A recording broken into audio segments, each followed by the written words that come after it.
Hey guys, episode 2 of United Armament Channel, and today we're going to be talking about just some of the basic things you need to start reloading, things that I didn't have, and when I did need them, I had to go out and buy them or stop the process or whatever. Just little things to help speed up the process, things that you wouldn't really think about, like I said, until you run into one of those situations where you do need it. Um, so basically we're gonna start off with, you're gonna need some hand tools, all right? I just have simple flathead and Phillips and pair of pliers. Pliers always come in handy for this kind of stuff. That's really all you need for hand tools, and for your press, just to, if you ever get a stuck case or whatever, you're gonna need wrenches. This press specifically, I have to use 1/2 inch and 3/4 and 11/16. Those are the only three that I need, and I don't use them that often. So, and might I suggest getting a good Gerber. A good Gerber always comes in handy, especially when you're working with small things. That's really about it, right? Now, if you're going to start reloading, I have to go through all my stuff in my desk here. If you're going to start reloading, you're gonna want a notebook and a pen. All right, now this is my 9mm Luger recipe. Every good reloader has load data, all right, or a notebook with their recipe on it.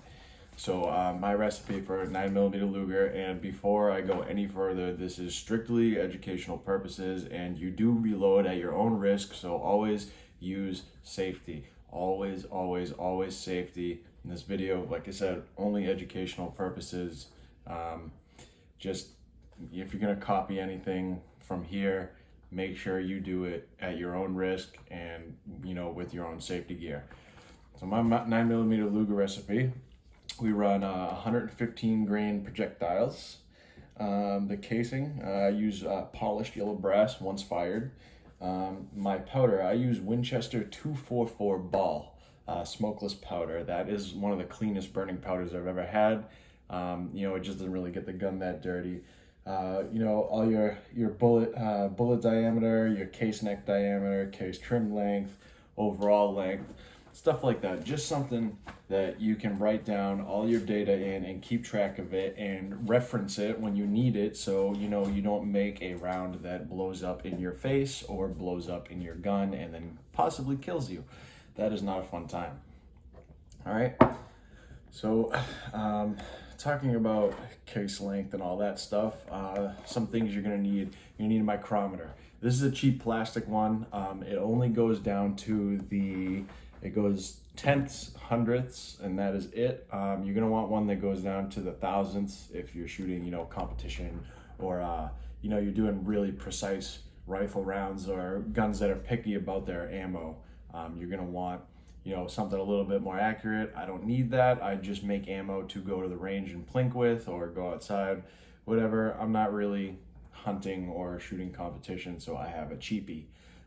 This only cost me about $7 on Amazon, so everything here is actually relatively cheap, and I'll give you the total price everything after we go over it. So that's one of the measuring devices. Another measuring device I use, and they sell these for all kinds of calibers, is a case length gauge. It's pretty simple. You just take a shell. This is for 223 Remington and 5.56, and what you do is you just shove the round in here, and if it doesn't go all the way down, it's not right. And you'll see you have these lines on the front and back. Now, I don't have a case that has been properly sized because I haven't been making any 223, but you want the base, to fit in between. You don't want it to stick above these lines, and you don't want it to go below the hole. So you want it in between, right in between. It should be nice and flush. You can run your finger over it and not feel it. Same thing on the other side for the neck side of it. It will come out here, and it shouldn't stick above those lines. It should be nice and flush. Should be able to run your finger right over it and not feel it. This real cheap, like $7. again, on Amazon. So there's $14 right there just for some measuring devices. And those really help. They really speed up the process. You know, this especially speeds up the process because instead of, you know, making sure every single case is to length by hand with a micrometer, you can just stick them in here, and if it's good to go, it's good to go. It saves a lot of time. Now, that is really it for measuring devices besides a scale. I do have, right here behind the camera, I do have a powder scale. A traditional, you know, weighted powder scale. You set the grains here. This goes by 10, by 10s, 20, 30, 40 grains. You have your calibration knob in here, and then it does these small grains as well. 1, 2, 3, 4, even down to the point. And you know, you just weigh it, and when it hits the line, it means you got your correct amount of powder that you want.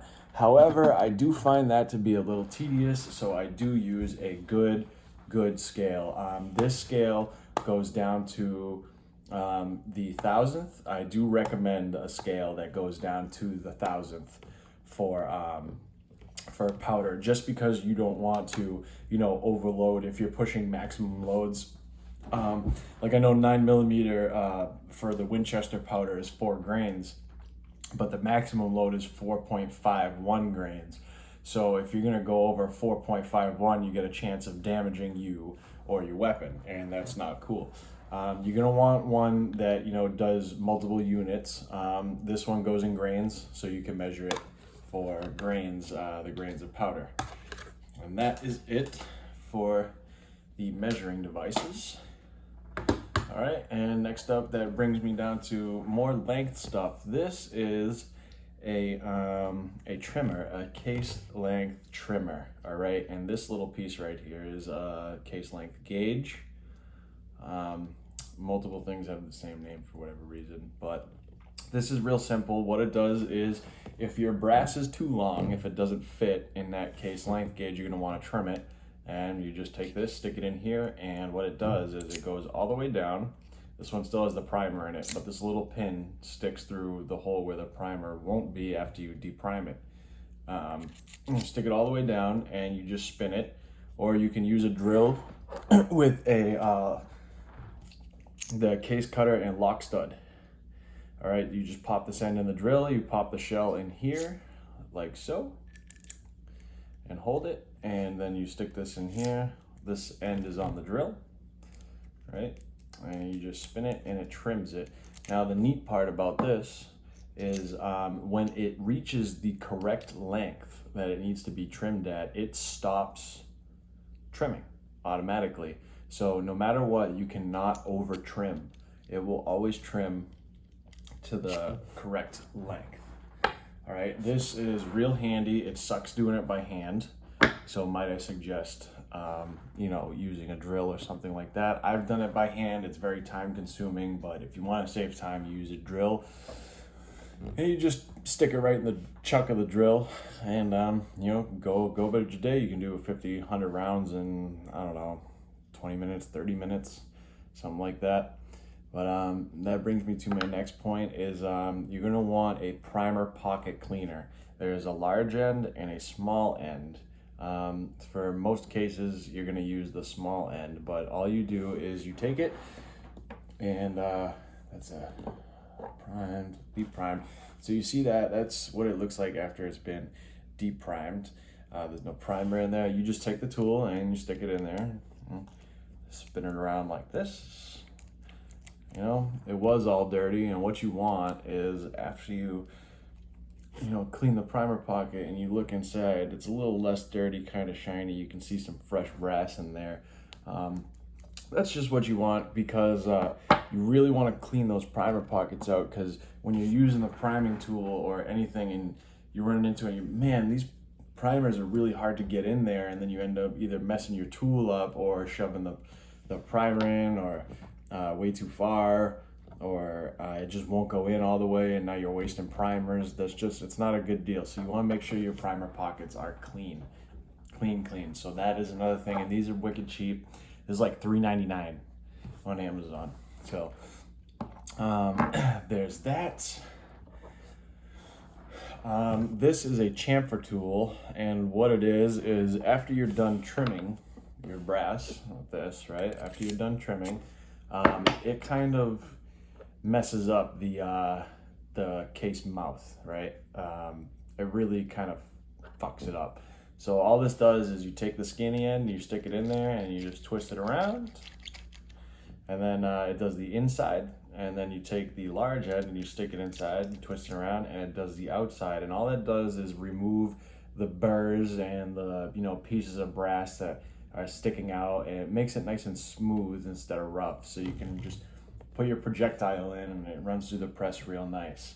That is a must. It is a must because it makes everything so much smoother. Seriously. You don't want to run into, you put the projectile on here and then all of a sudden it falls over. I have some projectiles. There we go. So these are 55 grain FMJ BT. So they are full metal jacket boat tail, and all the boat tail is it's that little beveled edge right here. It just makes it a little bit more accurate. But what happens is when you don't chamfer it, they just kind of, oh, that one wants to sit in there real nice. Okay. Well, after it's been resized and you trim it, what happens is you'll go to put the projectile in it, it'll just fall over. It'll just do that, all right? So you don't want that to happen. You just want it to sit just like so, just like that. So after you're done chamfering, if it doesn't sit like that, you need to do a little bit more. But that just, prevents any sort of frustration of I can't get the projectile in, it keeps falling over every time I try and lift it up in the press.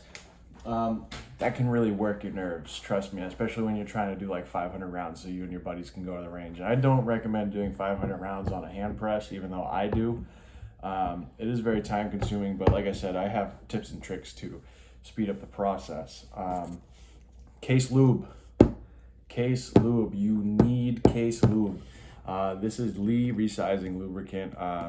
What I do is everybody goes and spends money on, like a lube pad, and they use oil or whatever. Oil is very detrimental to powder, gunpowder. It really stops it from burning.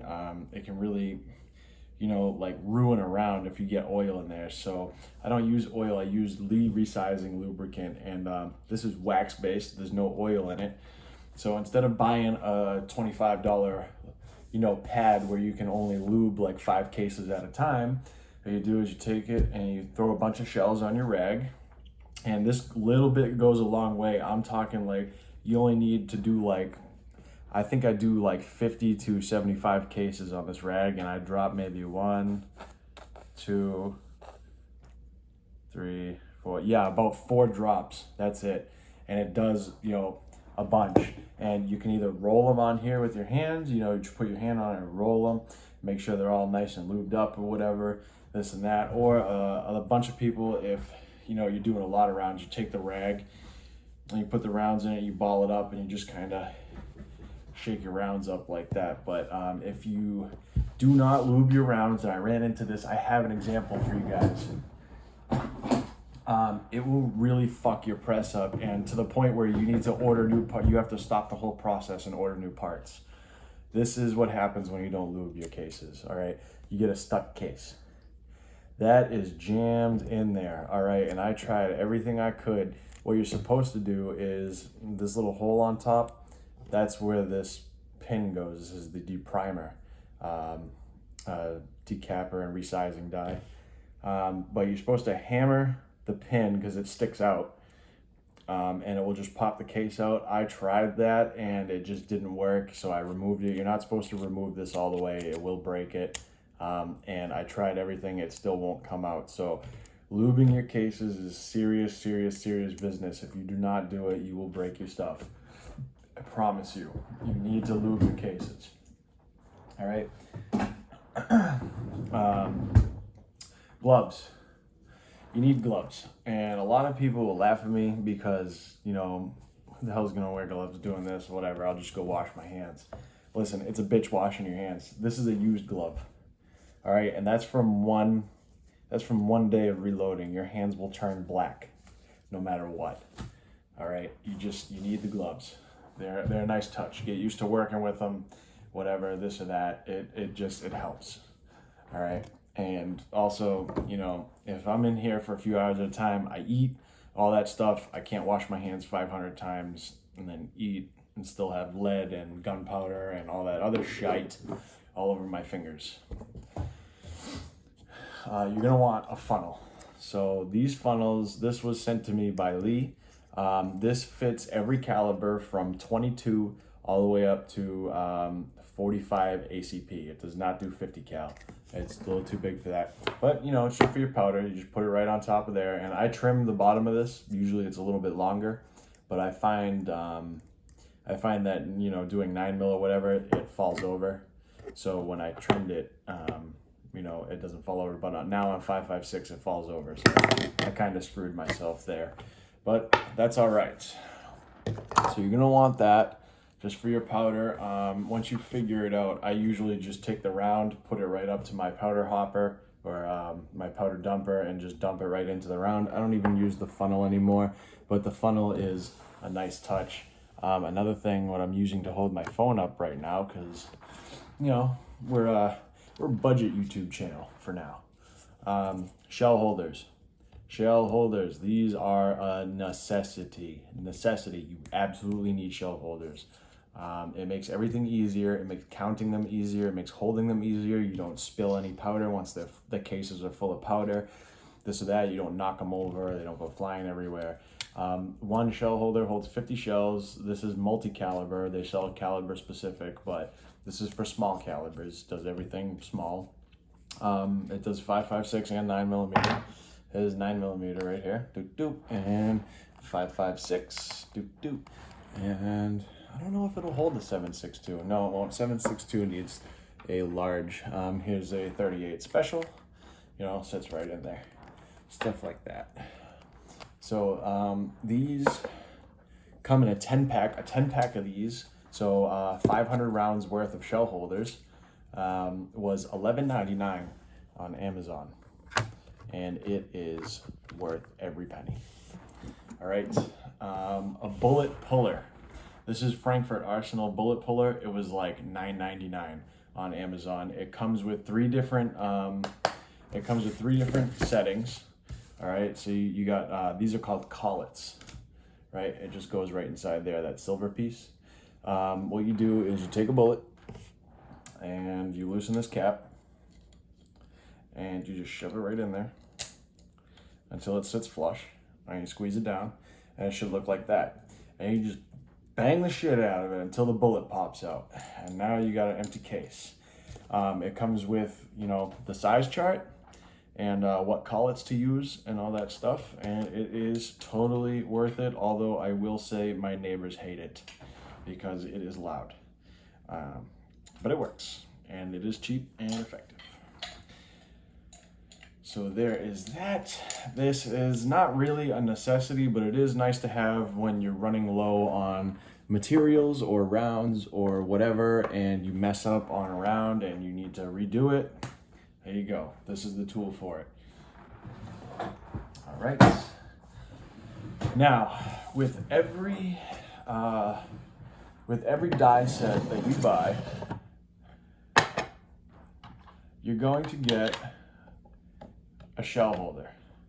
The shell holder goes in the press right here. All right, you will not get shell holders with anything unless you buy a die set. It comes with the die set. All right, that is a 9mm shell holder. I think it's a number 19. Yep, number 19. They're marked right here so you can see all of them, but it holds the 9mm just like this, nice and flush. And you stick it in the press. I have a bunch of shell holders because I have a bunch of die sets, and every die set comes with load data. This is from Lee. I don't know if RCBS or Dylan or You know, some of the other ones come with this, but it gives you everything you need, you know, to reload the directions, how to do it, what to do if it messes up, how to remove stuck cases, you know, how to readjust, stuff like that. And it also comes with load data. I love me some load data. So, you know, your projectile, your how many grains of gunpowder per projectile, you know, this and that. It even tells you the maximum length and the maximum overall length after you put the projectile in. These sheets are necessary. I suggest you keep them. I don't really use the load data because I make my own recipes. However, the trim length and overall length is very, very, very useful, and also the directions. The directions on what to do if you mess up. That is necessary, and it tells you, like I said, for every caliber. You know, this is 223, 9mm, same thing. I think I got one right here. What is this? Yep, nope, that's 223, 223. Oh, my 9mm, and the press itself actually comes with a giant book, but it doesn't cover all the load data.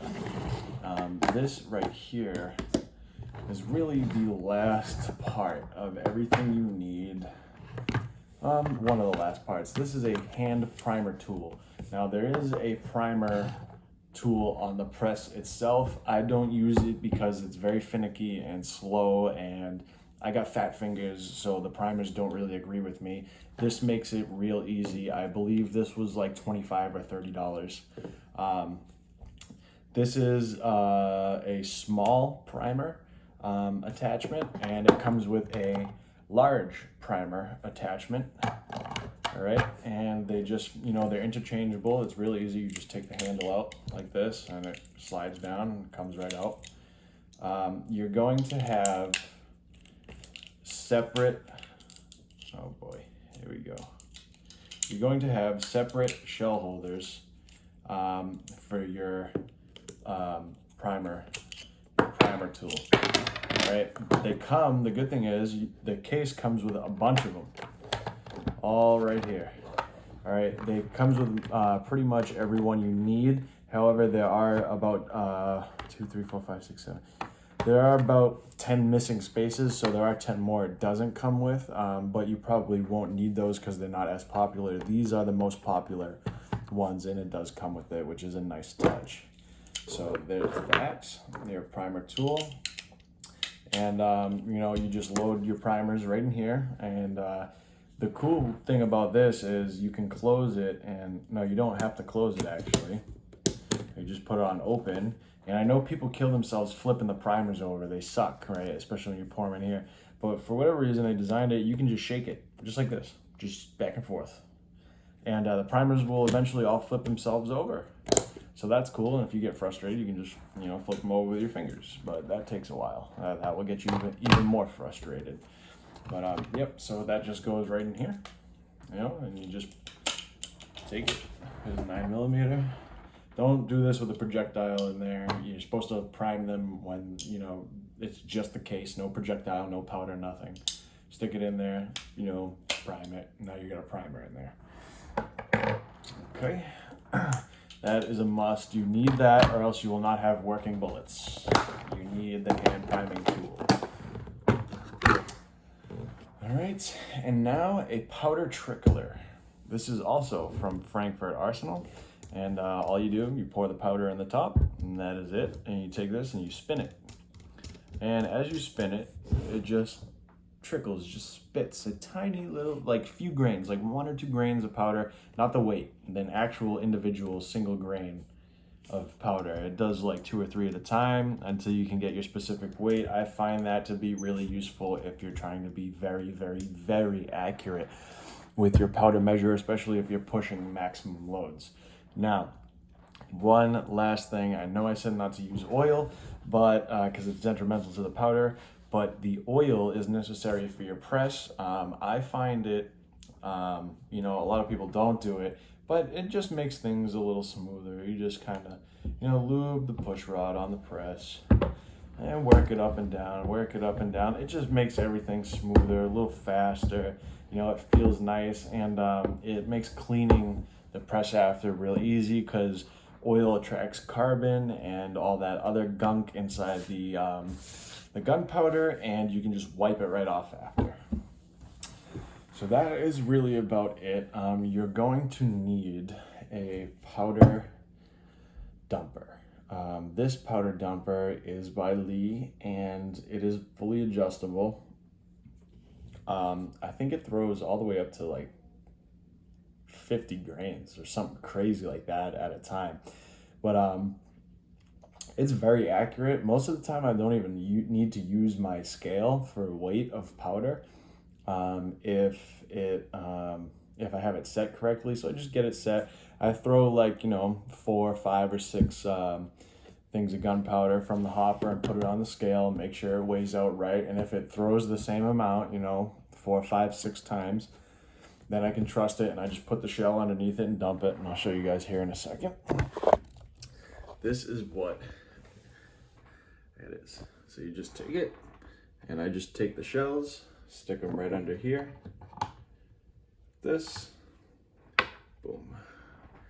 And now you just pull it, and it lets the powder out. All right. But that is really everything that I wish I had when I first started reloading.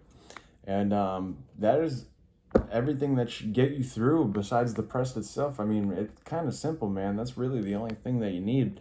But I will be doing some more videos on, actually reloading 9mm 5.56 and how to do it, whatnot.